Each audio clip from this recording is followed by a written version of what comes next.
Hello, dear students. Our today's topic is another very important heterocyclic compound, which is called as imidazole. Let's look at the structure of imidazole. It is a five-membered heterocyclic ring containing two nitrogens and three carbons. The nitrogens are at position number 1 and 3 to each other. Its general name is 1H imidazole. Here this 1H represent the attachment of this nascent hydrogen on position number 1. Its name according to the IUPAC system is 1, 3 diazole. This two nitrogens are at 1 and 3 position, so we'll call it 1 3. They are nitrogens, so we will use the prefix "age", and for five-membered ring we will use the suffix "ol". So in this way it will become 1, 3 diazole. Its another name is glyoxalin. This is because this compound was first synthesized from glyoxal. In this way its name become glyoxalin. Next, move on to the synthesis of this heterocyclic compound. The first synthesis is the Debus method, where the starting material is this dialdehyde, which is called as glyoxal, and it is reacted with two molecules of ammonia and one molecule of formaldehyde. There is total release of three water molecule. These six hydrogens and these three oxygens will make up three water molecule, and by release of three water molecules we will get formation of this heterocycle, which is called as 1H imidazole. If we look at the other example, say when this hydrogen and this hydrogen are substituted with the alkyl groups, so the starting material will become a diketone, which when reacted with ammonia and formaldehyde loses three water molecules and thus give us formation of this dialkyl imidazole. Here these two alkyl groups are at position number 4 and 5. So we will call it 4,5-dialkyl 1H imidazole. Next, move on to the other modifications. For example, say if we start with tartaric acid. Now if you compare this with glyoxal, you will find that here the two hydrogens of glyoxal are replaced with two carboxylic acidic groups.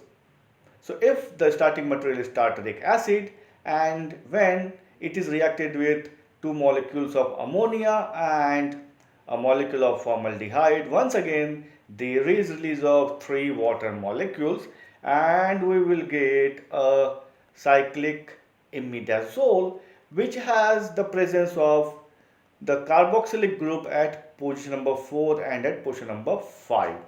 So starting with tartaric acid, we will get imidazole 4,5-dicarboxylic acid. This dicarboxylic acid, when is reacted with copper in a quinoline solution, this will lose the carbon dioxide molecules of this carboxylic group, and thus we get the formation of this pure product, that is 1H imidazole. The next synthesis is Radzis-Zhavisky synthesis. It is also the modified synthesis of the Debus reaction. Here the starting material is benzyl. Now we can compare this structure and this structure. Here instead of this COOH we will have a phenyl. So this diketone will become this PHCOCO, PH, and it is called as benzyl. When benzyl is reacted with ammonia and formaldehyde, we will have the loss of three water molecules, and here we have the formation of 2,4,5 triphenyl imidazole.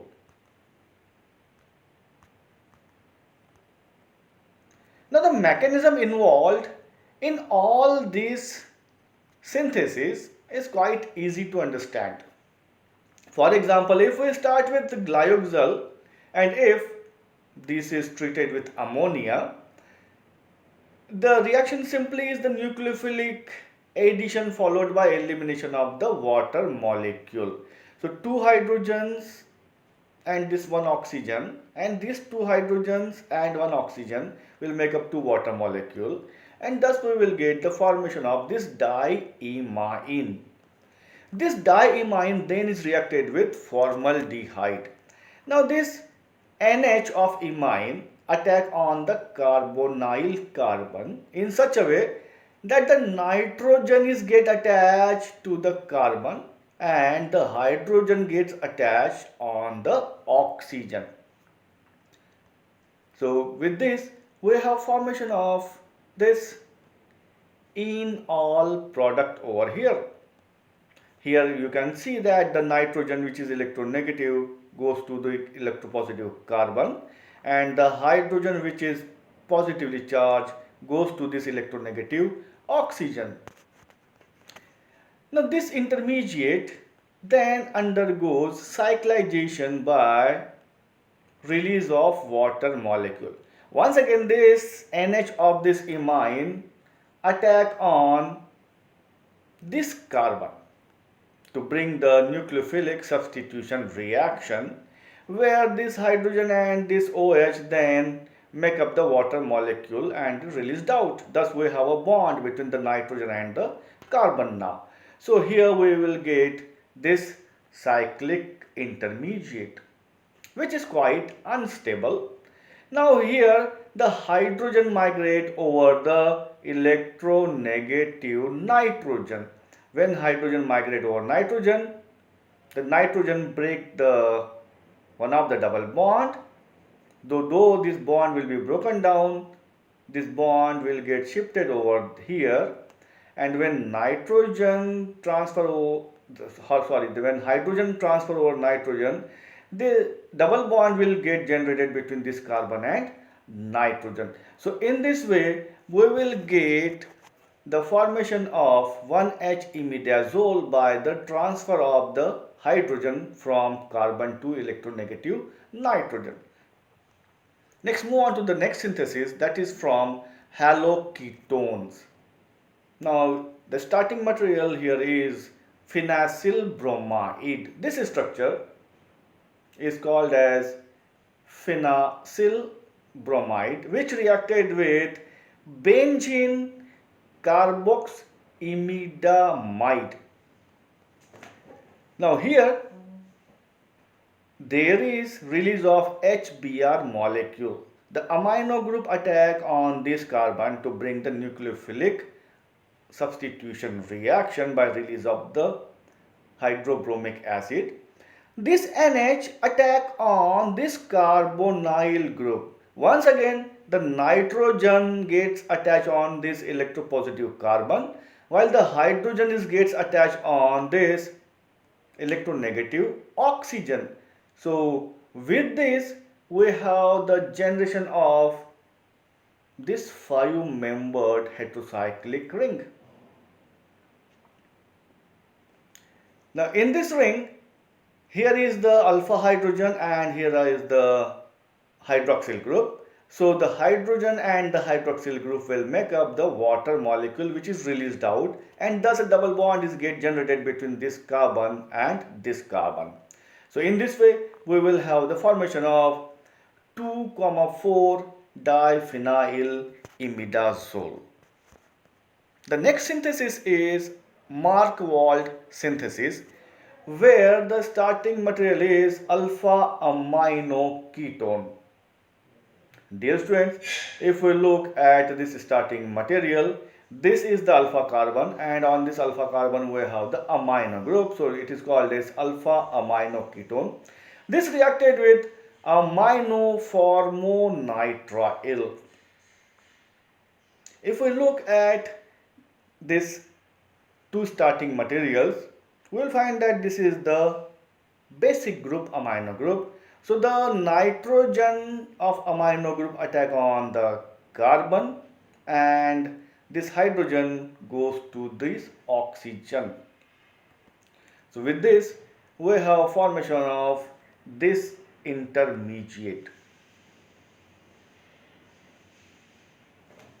Dear students, if we look at this product, you will find that this nitrogen goes to the carbon and one of the hydrogen goes to the oxygen. That's why we will have a bond between this carbon and nitrogen over here, and the W bonded oxygen gets converted to the hydroxyl group. Likewise, this amino group attack on this cyanide. The nitrogen gets attacked on the carbon, which is positively charged. The hydrogen goes to the nitrogen. That's why this triple bond N gets converted to double bond NH. That's why we will have this cyclic intermediate in this reaction. If we closely look at this cyclic intermediate, once again the hydrogen and this hydroxyl group will be liberated out as water molecule, and thus we will have a double bond between this carbon and this carbon. Likewise, the hydrogen on this nitrogen gets migrate over this nitrogen. It is just a kind of tautomerism. Thus, double bond will get generated between this carbon and this nitrogen, and this imine is then gets converted to the corresponding amino group. So by transfer of the hydrogen, the imidazole ring is formed, which has the aromatic character, and the aromatic compounds are highly stable. That's why this compound undergoes the tautomerism followed by the loss of water molecule to get it converted into imidazole derivative. So that is all about the Markov synthesis and the other synthesis. Next, move on to the next synthesis, that is Brederach synthesis. Here the starting material is this alpha hydroxy ketone. This alpha hydroxy ketone reacted with the product of the reaction between two formamide molecules. When two formamide molecules get react, the water molecule is get lost and we will have formation of this intermediate. Now the reaction takes place in such a way that the hydroxyl group attack on this carbonyl carbon. So that's why it will form HCOOH, that is formic acid, which is removed out, and thus a bond will be formed between this carbon and this nitrogen now. Likewise, this amino group attack on this carbonyl carbon to bring the nucleophilic addition followed by the elimination of a water molecule. So two molecules will be eliminated out, that is a water molecule and formic acid. So by this elimination we will get formation of this cyclic intermediate. Once again we have the migration of the hydrogen from carbon to this nitrogen. When this migration takes place, the double bonds get shifted at these positions which are shown by the arrow. So with this we have formation of 4,5-dialkyl 1H imidazole. So dear student, that is all about the synthesis of imidazole. Next, move on to the reactions. Let's talk about the electrophilic substitution reaction of imidazole. This reaction takes place exclusively at 4 or 5 position of imidazole, and if these positions are blocked, then the electrophilic reaction takes place at 2 position in very severe conditions. Let's take some example. For example, when the starting material is 4-methyl imidazole, and if it is reacted with nitric acid in presence of sulfuric acid, we have the electrophilic substitution reaction, that is the nitration reaction, whereby the nitronium ion gets generated. the nitronium ion gets attached at position number 5, and thus we will have 4-methyl 5-nitro 1H imidazole. Now here we can look that position number 4 and 5 are now blocked. So when this derivative is reacted with bromine in carbon tetrachloride, we have one more electrophilic substitution reaction, that is the bromination, which is the example of halogenation. Now bromonium ion gets attached on position number 2. So thus by bromination of this intermediate we will have formation of 2-bromo 4-methyl 5-nitro imidazole. Next, move on to the next electrophilic substitution reaction. Here the imidazole is reacted with sulfuric acid. Once again the sulfur trioxide electrophile is get generated and it is gets attached on position number 4 to give us 1H imidazole 4-sulfonic acid. If imidazole is treated with bromine in carbon tetrachloride, the all positions like position number 2, 4 and 5 gets attached with the bromine, and thus we will have formation of 2, 4, 5 tribromo 1H imidazole. So dear student, that is all about the reactions. Next, move on to some important medicinal compound. The first compound containing imidazole is pilocarpine, which is a meiotic compound. Next compound is this one, which is called as dacarbazine, and it is a very potent anti-cancer drug. The next molecule is benznidazole, and it is a good anti-protozoal compound. So dear student, that is all about imidazole and its useful information. Thanks for watching the video. Please like, share and subscribe. Thank you.